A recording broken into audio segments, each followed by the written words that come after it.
Kelly Bill, thank you. I'm sorry, there's been so many. I call the member.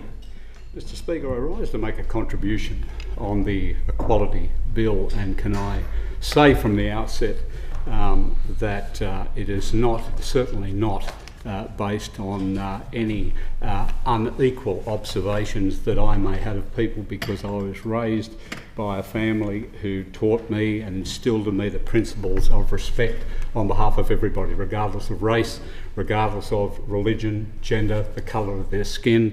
It is the same way that I raised my children, and hopefully it will be the way that my grandchildren will now be raised. But there are certain aspects of this bill that I certainly have trouble accepting, and I join with the opposition in my opposition to this particular bill. I won't go through, because the Shadow Attorney General, the member for Wahroonga, has outlined specifically the concerns that the opposition has, none the least being the fact that the majority of amendments, which I have not seen, have been presented to the opposition after 12 o'clock today. That followed on from the notification to the opposition at 9:30 this morning that this bill was actually going to proceed in the chamber today, which I say would have upset many people within this particular chamber. That is certainly not the way that this chamber, this parliament has worked in the past, and certainly not the best way that democracy has been seen to be undertaken by the New South Wales Parliament.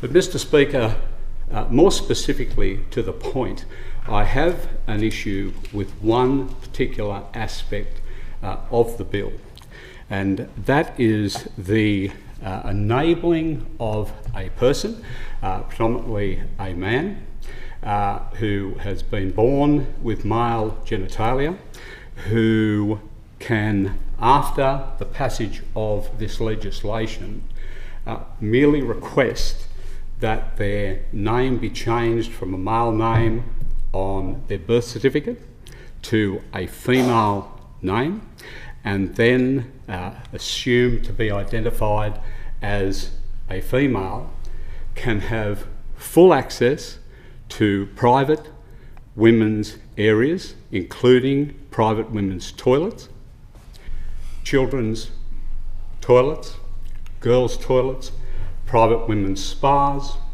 private women's saunas. Mr. Speaker, I have great difficulty in accepting any aspect of legislation which opens the door that may threaten the safety and the protection of women within those spaces.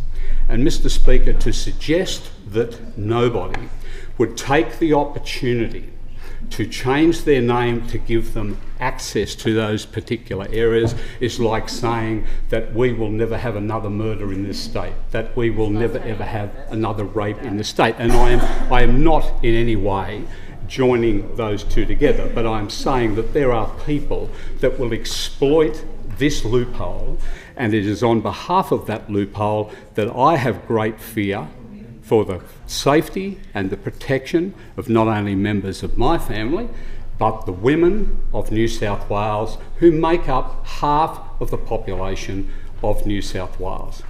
I find that aspect of this legislation, Mr. Speaker, absolutely repulsive, and I would imagine that every decent family member of New South Wales would equally find it disturbing that a man assuming the name of a woman on their birth certificate could access those private women's areas, and that the passage of this legislation will not only not punish them, but will protect them.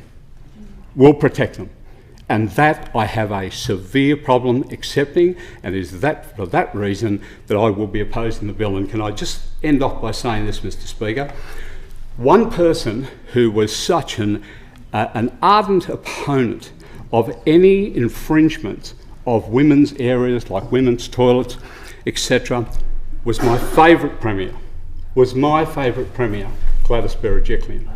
She stood up and stated that from time to time whenever things like this were proposed where there may be an infringement into a private woman's area, she stood opposed to that, and she did so on behalf of herself as a lady and on behalf of the women, the young ladies, the girls of New South Wales, and I stand by that today in complete opposition to this bill because of that very aspect, Mr. Speaker.